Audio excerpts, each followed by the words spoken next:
क्या प्रयोजन है पूछने का? अर्थ।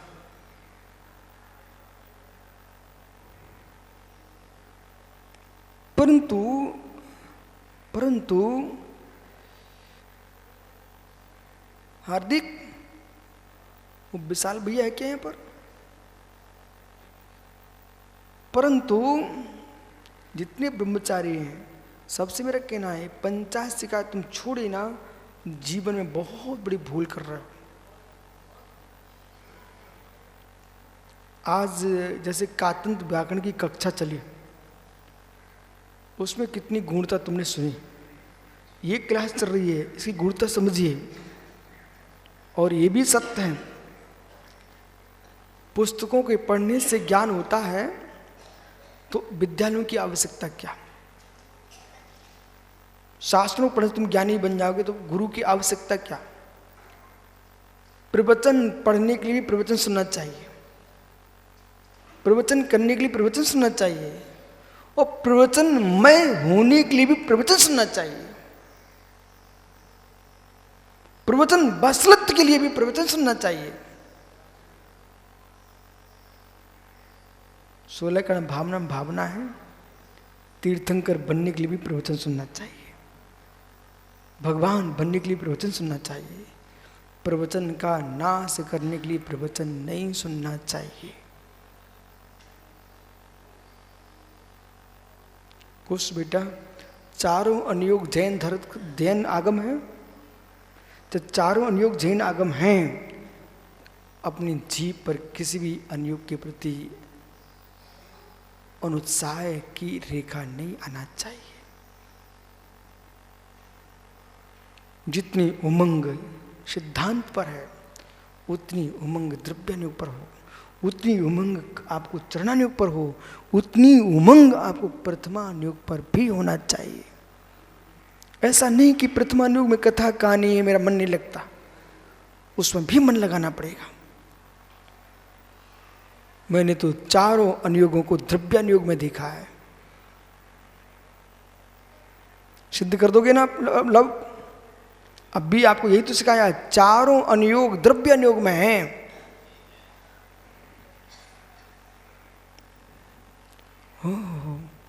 बेसन की पकौड़ी, बेसन का लड्डू, बेसन की बूंदी, बेसन का बेसनिया, बेसन का लपटा, बेसन के मित्र, सेव, बेसन की कड़ी, बेसन की पपड़िया, सब भिन्न भिन्न पर सभी बेसन ही हैं। बनाने की विधि से स्वाद में भेद है, पर सबका स्वाद क्या है? निर्मल गोंदिया बेसन। ऐसी प्रथमानुयोग, करणानुयोग, चरणानुयोग, द्रव्यानुयोग सभी हैं द्रव्यानुयोग। किसी के दादा में ताकत नहीं है कि इस बात को द्रव्यानुयोग से अलग करके दिखा सके। क्या? कहाँ जीव सुनने लगता है कि आपको सुनने में कमी आने लगी क्या?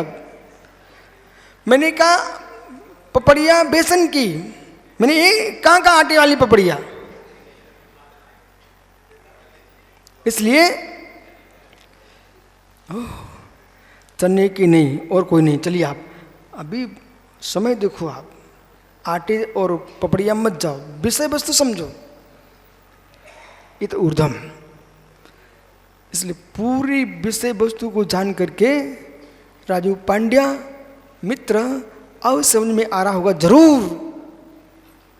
अभी तक हम समझते थे सम्मेश कर्म में लोग आरती उतार के जा रहे हैं, यही जैन धर्म है। मित्र ये आरती उतारने आ रहे हैं, ये जैन धर्म की आरती उतार रहे हैं। जैन धर्म विशाल है। आज आपके पत्रकार बंधु आए थे, उन्होंने मेरे से प्रश्न किया, बोले गुरुजी ये दिगंबर धर्म कब से प्रारंभ हुआ है? तुमने सुन लिया था? तो मैंने उनसे पूछा, भैया तू ही बता, कपड़े पहन करके बच्चे कब से जन्म ले रहे हैं? पूछो, कमल काला बैठे हुए थे। मैंने आपके पत्रकार बंधु से प्रश्न कर दिया, प्रति प्रश्न है, कि आप ये बताइए, कपड़े पहन करके, चाहे मनुष्य नहीं हो के बच्चे हों, चाहे त्रिंचनी के बच्चे हों, पशु पक्षी कोई भी बच्चे हों, आप तो ये बताइए, कपड़े पहन करके मनोज भैया आसाम गुवाहाटी कपड़े पहन करके बच्चे कब से जन्म ले रहे हैं? बोलो ना। राजू पांडे तू भी पत्रकार है, बोल भाई। कभी नहीं। तो ये बताइए, बिना कपड़े पहने बच्चे कब से जन्म ले रहे हैं? बोल बोल, समय नहीं, जल्दी बोल भैया। अनादि से। तो मैंने धीरे से कहा, जब से कपड़े रहते बच्चे जन्म ले रहे हैं, तभी से जैन धर्म दिगंबर है। वो भाई दोनों मुस्कुराने लग गए, बोले महाराज जी ये, उनकी यही है। पृथ्वी नंगन है, आकाश नंगन है, प्रकृति नंगन है, सारा विश्व नंगन है। कपड़े पहनने वाले तो संख्या कितनी चुटकुसी है, जरा से लोग कपड़े पहनने वाले हैं। दिगंबर ही मिसाल है। न पीतांबर, न भगवांबर, न श्वेतांबर, न नीलांबर, एकमात्र विश्व है दिगंबर।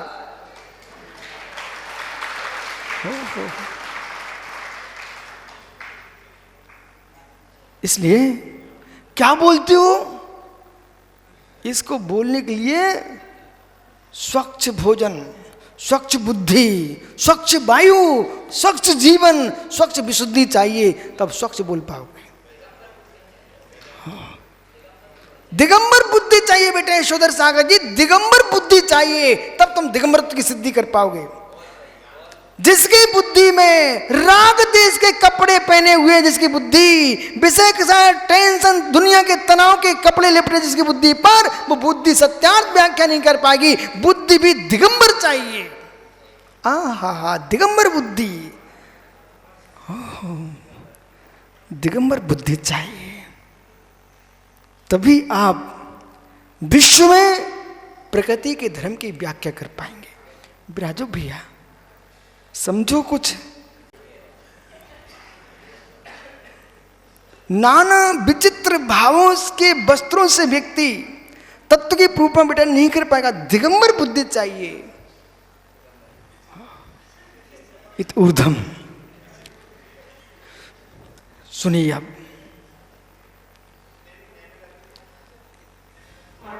क्या लो भैया, मालूम पूरी रामायण हो चुकी, राम का मोक्ष हो गया, रावण नरक चला गया। अब मेरे भैया पूछ रहे, गुरुजी ये तो बताओ किसने किसको मारा? इतनी देर से नए उपने सबकी व्याख्या हो गई, विषय परिवर्तित हो गया। अब भैया पूछ रहा है ट्रिपल ए में, बोले गुरुजी ये उपने कहाँ चले जाएंगे? अरे मेरे मित्र, नयानाम समीपा उपनिया। पीयूष सुन ले बेटा, कैसे समझेगा आलाप पद्धति। नयानाम समीपा उपनिया, जो नयों के समीप है उसका नाम उपनय है। इसलिए सद्भूत, असद्भूत, उपचरित, अनुपचरित, सुजाति, विजाति, सुजाति, विजाति, ये सभी क्या है? उपनय है। ये सभी इन नयों के समीप हैं। आइए मित्र, ये तो ऊर्ध्वम। मित्र द्रव्यार्थिक के साथ भी है, पर्यार्थिक के साथ भी। आप दोनों के साथ खोजिए, अपने साथ खोजिए, आपको मिल जाएंगे।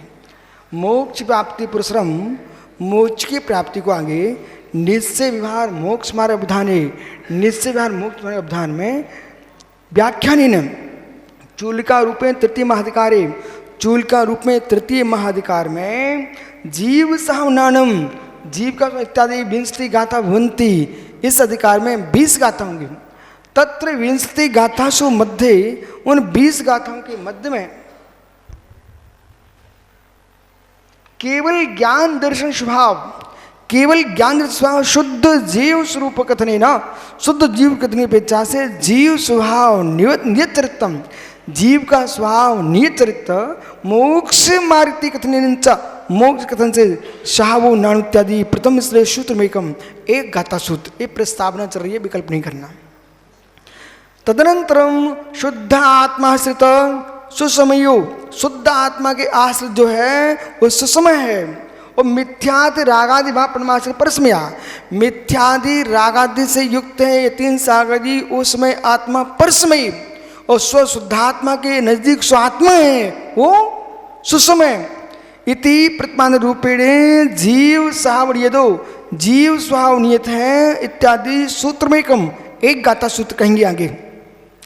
अशुद्धात्मा श्रद्धादि सुसमय, शुद्धात्मा श्रद्धादि रूप सुसमय विलक्षण, जो सुसमय से विपरीत है, पर समय से वो पर समय ही विशेष मुख्यत्व ने विशेष विवरण की मुख्यता से जो पदम इत्यादि गाथा द्वयम दो गाथा। तदनंतरम रागादि विकल्प रहित संवेदन स्वरूप, रागादि विकल्प रहित संवेदन स्वरूप सुसमय से पुनरपि विशेष मुख्यत्व ने यो सब संगम इत्यादि गाथा द्वयम दो गाथा होंगी। अतः वीतराग सर्वग प्रणीत, वीतराग सर्वज्ञ देव के द्वारा कथित प्रणीत सठ द्रव्यादि छह द्रव्यादि सम्यक श्रद्धान ज्ञान पंच महाव्रतादि अनुष्ठान रूप। सुनिए महात्मा, निश्चय जो वीतराग सर्वज्ञ देव के द्वारा प्रणीत कथित जीवादि जो छह द्रव्य, इनका सम्यक श्रद्धान, इनका ही सम्यक ज्ञान और इनका ही सम्यक पंच महाव्रतादि अनुष्ठान रूप से पांच महाव्रतों का अनुष्ठान रूप विभार मोक्ष मार्ग, विभार मोक्ष मार्ग है। निरूपण मुख्यत्व ने निरूपण की मुख्यता से धम्मादि सद्धेणम, धर्मादि का श्रद्धान इत्यादि पंचम सूत्र में कम पंचम स्थल में एक सूत्र। अत विभार रत्नत्रेण, विभार रत्नत्रय साध्यस्थ अभेद रत्नत्रय स्वरूप, विभार रत्नत्रय के द्वारा त्रय चुल्लक दी देखो तृतीय विभक्ति है, विभार रत्नत्रेण साध्यस्थ अभेद रत्नत्रय रूप। वो अभेद रत्नत्रय क्या है? साध्य है। विभार रत्नत्रय क्या है? साधन है। ऐसा निश्चय मोक्ष मार्ग प्रतिपादन रूपेण, निश्चय मोक्ष मार्ग रूप से निश्चयेण इत्यादि गाथा द्वयम दो गाथा। तदनंतरम इससे शुद्धा भावनोत्पन्न अतीन्द्रियोपादेयम प्रतिभास्ति स एव भाव सम्य दृष्टि व्याकरण मुखत्व ने जैन विजान इत्यादि सूत्र में कम। इसके उपरांत शुद्धात्म से उत्पन्न अतीन्द्रिय सुख ही उपादे ऐसा प्रतिभासित है, वही भाव सम्यक दृष्टि इस व्याख्यानिक मुक्ता से जैन व्यक्ति सूत्र एक गाथा सूत्र। अत निश्चय विवाह रत्नात्राभ्याम, निश्चय विवाह रत्नात्रय के द्वारा क्रमेण क्रम से मोक्ष पुण्य बंधु भवतः, मोक्ष पुण्य बंधु होता प्रतिपादन मुख्यत्व ने दंशन नाण चरिताणी दर्शन ज्ञान इत्यादि अष्टम स्तरीय सूत्र में कम आठवें स्थल में एक सूत्र। अत निर्विकल्प परम समाधि स्वरूप, निर्विकल्प परम समाधि स्वरूप सामायिक संयम स्थातुम, सामायिक में स्थापित समर्थोपि त्यक्त्वं यदि एकांतेन, जो जीव निर्विकल्प परम समाधि स्वरूप सामायिक संयम स्थातुम समर्थोपि, सामायिक संयम में स्थापित में समर्थवान होने पर भी तत्त्यक्त उसको छोड़ करके, सुनिए भाई अपने सागरी, बीतराग सकल निर्विकल्प संयम में स्थापित होने की सामर्थ्य होने पर भी उसे छोड़ करके श्राग संयम अनुष्ठान मोक्ष कारण मनन्ते, जो मां श्राग संयम को मोक्ष मार्ग मानते हैं, स्थूल परस्मय भंडनते, स्थूल परस्मय संजय सागर। सुनिए अपनो सागर से कहें भैया तुम समर्थवान हो, बैठ करके सामायिक कर लो अच्छे से, तब भी बेचारा घूमता रहे उधर गलियों में, तो कहेंगे भाई समर्थ होने पर भी घूम रहा है तू, भाई क्या कर रहा है। ऐसे विपणित सागर जी निश्चय चारित्र में लीन होने की सामर्थ्य होने पर भी उसे छोड़ करके विभार संयम को तुम मात्र मोक्ष मार्ग मार रहे हो, स्थूल पर समय है।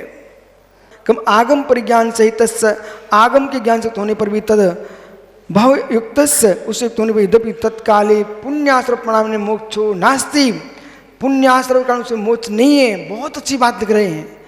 तीर्थंकर, केवली, भगवान, श्रुत, इनके 9 पदार्थ की प्रज्ञान जो आगम है उसको जानता हुआ उसमें उससे युक्त न होने पर भी, यद्यपि तत्काले पुण्याश्रवण मोक्षो नास्ति, उसमें पुण्याश्रव हो रहा है, मोक्ष नहीं है, तथापि तथा आधेरणे, इन्हीं के आधार से कालांतर में निराश्रव शुद्ध उपयोग परिणाम सामग्री प्रस्तावित, शुद्ध उपयोग परिणाम सामग्री प्रस्ताव होने पर भगवती कथन मुखत्व ने इस मुक्ता से सपत्तम इत्यादि 2 सूत्र गाथा कहेंगे। कितनी रहस्यमयी बात बोल दी। देखो निश्चय बेटा भी तुम छोटे हो, अपने शरीर की रक्षा करना चाहिए। इसी शरीर से तुम अपने जैसे बेटों को जन्म दोगे यदि ग्रस्त रहे तो। इसी शरीर में ताकत है, लेकिन अभी नहीं है। बेटा भी तुम छोटे हो, अभी मुनियों को प्रणाम करो। इसी शरीर को बचा के रखना स्वतंत्र। इसी शरीर से तुम घोर तपस्या करके बेटा कालांतर में मोक्ष चले जाओगे। ऐसी वर्तमान में पंडित जी संजय भाई, वर्तमान में देव सागर जो भक्ति कर रहे हो, प्रवचन सुन रहे हो, इससे मोक्ष नहीं हो रहा, पुण्याश्रव हो रहा है। परंतु हार्दिक यही विशुद्ध परिणाम आज के कालांतर में मोक्ष का कारण बनेंगे। और धर्म सभा में मुस्कर हंस लिया, यही परिणाम चारित मुनि कर्म का आश्रव कराएंगे। अथस्य पंचास्तिका प्रभाव शास्त्र, पंचास्तिका प्रभाव शास्त्र साक्षात मोक्षभूतम, साक्षात मोक्षभूत भीतरागतमेव तात्पर्यमिति। आहा, साक्षात मोक्ष का कारण तो वीतरागत ही है। साक्षात मोक्ष कारण तो वीतरागता ही है। व्याख्यान रूपेण तत्माडुभुत काम इत्यादि सूत्रम एकम। तदनंतरम उपसंहार रूपेण शास्त्र समाप्त्यार्थम, इसके उपरांत उपसंहार शास्त्र की परिसमाप्ति कर से मग्गपहावठम इत्यादि सूत्र में एकम एक गाथा सूत्र एवं 12 अंतराधिकार मोक्ष मार्ग विशिष्ट व्याख्यान रूपे 12 अंतस्लों में मोक्ष मार्ग का विशिष्ट व्याख्यान रूप तृतीय महाधिकार समन पतन का तृतीय महाधिकार में ये प्रस्तावना पूर्ण तथ्य था। अब आगे जो है इस गाथा में क्या विस्तार चलेगा सो जैसे स्वामी अब आगे बताएंगे। कल फिर आओगे मित्र, पर तो पुनः चर्चा करूंगा, लेकिन अब जो चूलिका चल रही है इसका एक भी उपदेश कभी छोड़ मत देना। इतना अमूल्य व्याख्यान प्रारंभ हो चुका है। रविन्द्रनाथमन और भटकने जाओगे, अब कहीं नहीं भटकना, ये पूरा सुन के जाना मित्र। आत्मा स्वभावम परिभाव भिन्नम, आत्मा स्वभावम परिभाव भिन्नम, आत्मा का स्वभाव पर अत्यंत भिन्न स्वामी की